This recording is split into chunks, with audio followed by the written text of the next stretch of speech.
Most traders see a broken low and think they missed the trade. But here's the truth, that broken low is actually your next entry signal.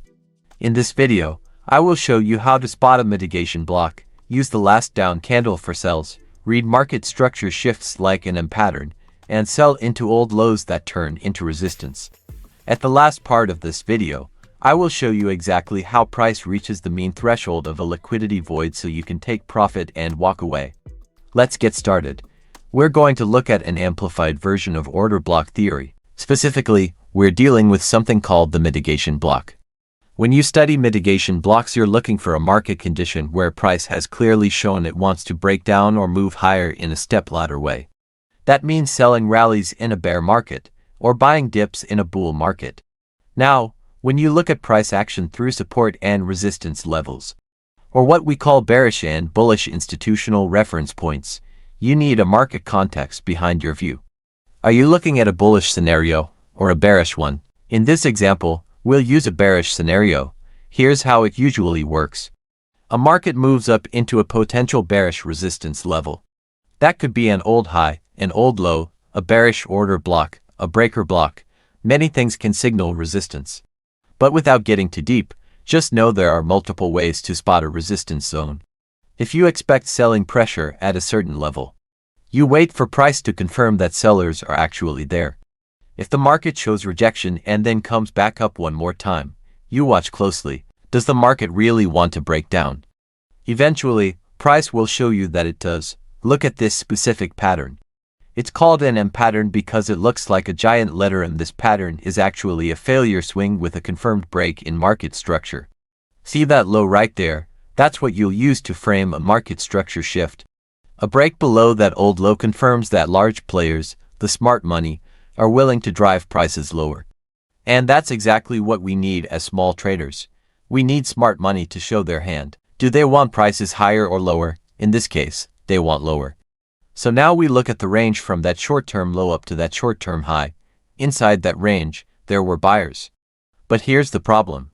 Those buyers are now underwater. That short-term rally highlights a specific institutional reference point called the mitigation block.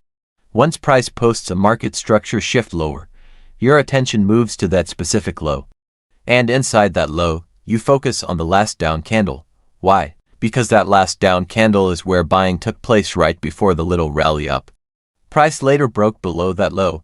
There's no fixed rule for how long it takes, just note it. When that low breaks, it means a short-term support level has failed, and the bearish context is confirmed. Smart money is driving price lower. At first glance, you might think you missed the trade, but no.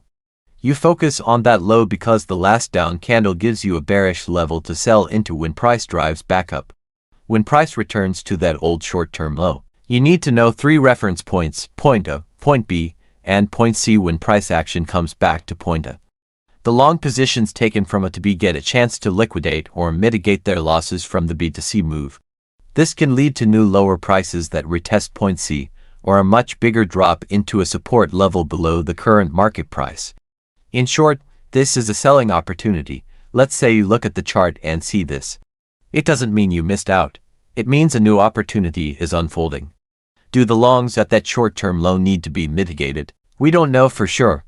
But if you believe price will move lower long-term, and there's an unrealized lower support level for sell-side liquidity that hasn't been hit yet, then this short-term rally could be a fresh selling opportunity. We have another market structure shift, so where's your focus as a trader? Why are you looking at a specific level, and what do you expect? That low right there, inside that low, the last down candle. That's what you wait for price to reach back up into. When it does, you can sell. As price trades back above that low, watch it move into that last down candle, the one right before the short-term rally. That's your moment to go short. What are you aiming for? You want price to move down from here, run the liquidity below that short-term low, and potentially go as low as your higher time frame support level. That support could be an old high, an old low, or a bullish order block. Whatever forms your support idea, that's your target. When price hits that level, you close your trade and move to the sidelines, waiting for new developments. What you're seeing here is the classic support broken turns resistance, every time price moves back to an old low. It's actually something called bear's remorse. The buyers at that previous short-term low saw a small pop in their favor. Then watch the market break below their entry. When price returns to that level, they feel remorse and bail out. On an institutional level, smart money understands these short-term fluctuations. They can push price higher or lower through manipulation. If they're going to manipulate price with large orders, they'll want to liquidate their positions because nobody wants to incur losses. So this gives them a chance to mitigate those losses. Premium prices at highs are bought by less informed traders and sold by smart money. Which group will you be in? Let's look at a quick example. I'll draw your attention to a liquidity void and its equilibrium.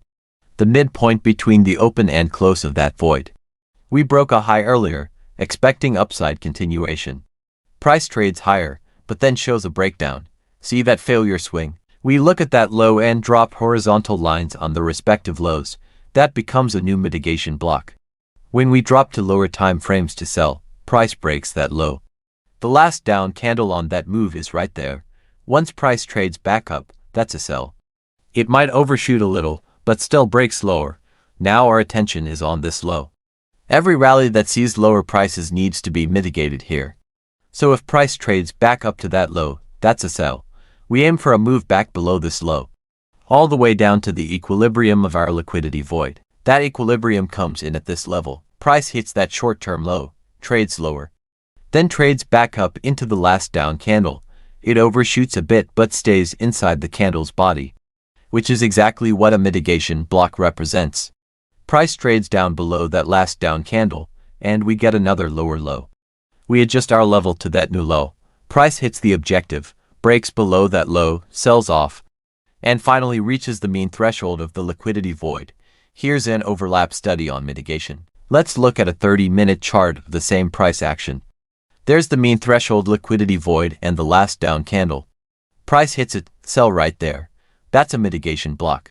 Everything that was used to drive price higher is now underwater once price trades below it. They will want to mitigate losses at that candle. Sell short. This last down candle gets violated. Price probably trades back up to it, and you can be a seller. The entire body of the candle is used, not just the bottom. You could short at this level, and your stop needs to be somewhere above that down candle.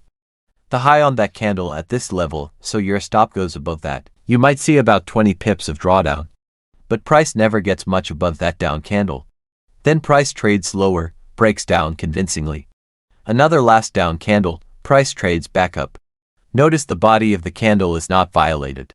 That's a hallmark characteristic of a mitigation block. Price trades up into it, and you expect prices below this low, eventually reaching down into the mean threshold of the liquidity void. That's it, traders. Thank you for watching. I hope this explanation delivered greater clarity and practical insight that you can apply to your own trading.